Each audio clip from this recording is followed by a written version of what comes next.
নরসিংদীতে মোরসলে উদ্দিন ভূঁইয়া স্টেডিয়ামের নাম পরিবর্তন করে শহীদ ডক্টর সজীব সরকারের নামে নামকরণের দাবিতে মানববন্ধন অনুষ্ঠিত হয়েছে।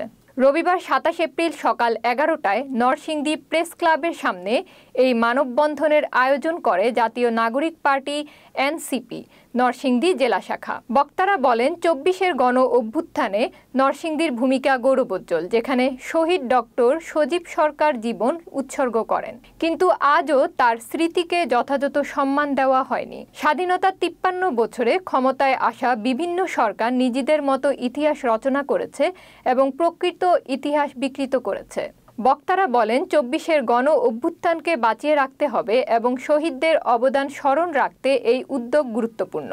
এনসিপি নেতারা দাবি করেন, ফ্যাসিস্ট সরকারের দেওয়া নরসিংদী মোসলে উদ্দিন ভূঁইয়া স্টেডিয়ামের নাম পরিবর্তন করে শহীদ ডক্টর সজীব সরকারের নামে নামকরণ করলে নতুন প্রজন্ম ইতিহাস সম্পর্কে সচেতন হবে।